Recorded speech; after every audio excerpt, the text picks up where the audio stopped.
everyone, welcome to Mondays with Maddie Joe, where I pretend like you guys care what I am to think about literally anything and answer your questions. Mostly about God, mostly about sex, sometimes about rich people, but not usually. I know what you're thinking. My Joe, you're wearing makeup and you're not wearing millennial pink.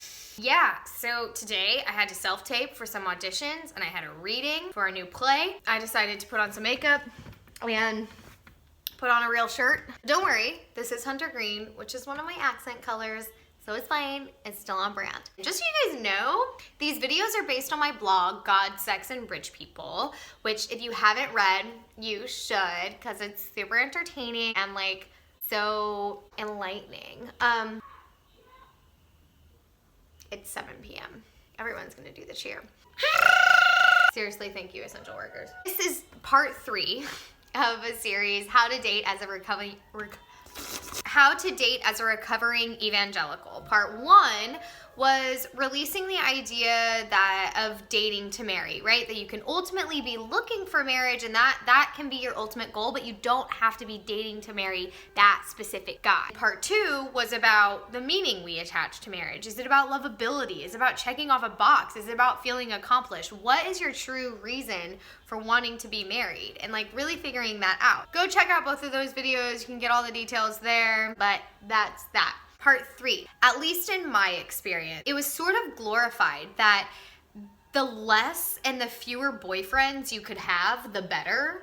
And that came from a lot of different messages. It came from, the purity culture messaging of like, the fewer men you have sex with, the more valuable you are to your future spouse. It also came from this idea that like, the more you fall in love, the more you give of yourself, that somehow that makes you less of a person to your future spouse. It almost felt like the girls who had less boyfriends, the more valuable you were as a woman of God. So like if the first guy you ever seriously dated was also your husband, that meant you got it right. And seriously, my 2 best friends from high school, the first serious boyfriends they ever had, they married. I'm not saying anything bad about that.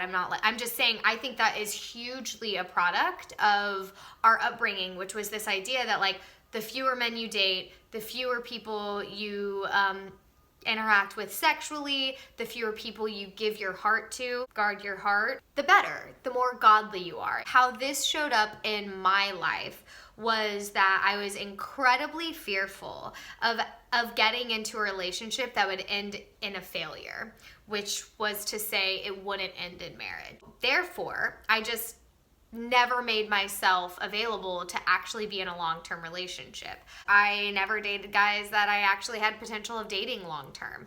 They were not really great candidates.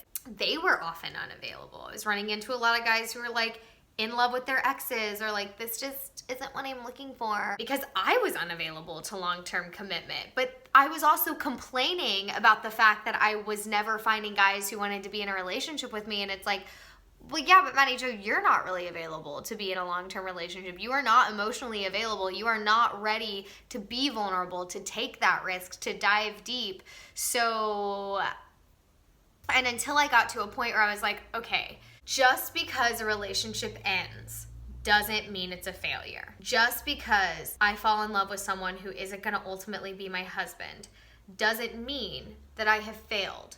It doesn't mean that I am less of a person. That is just part of existing. That is part of being vulnerable. That is part of taking risks.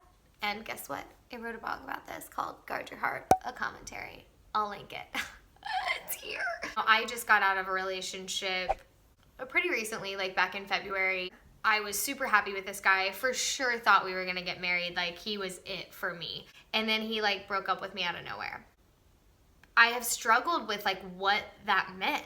Ultimately, I have just come to the conclusion that like what this means is that I'm able to open myself up to love. And part of opening yourself up to love is opening yourself up to hurt. I don't consider that relationship a failure. Like, actually, any of my relationships that have ended, they all taught me something. They were all a compass in some capacity. There's just no room for that spectrum of the human experience within this idea of guard your heart. Guard your heart, guard your heart, guard your heart. That doesn't mean have as few boyfriends as possible. That's not what it means. Maybe this was just an excuse to tell you guys I went through a really bad breakup a couple of months ago. And I survived. I'm done. Watch some Schitt's Creek and like maybe make myself food. I don't really know. I just ate a really big cookie. All right.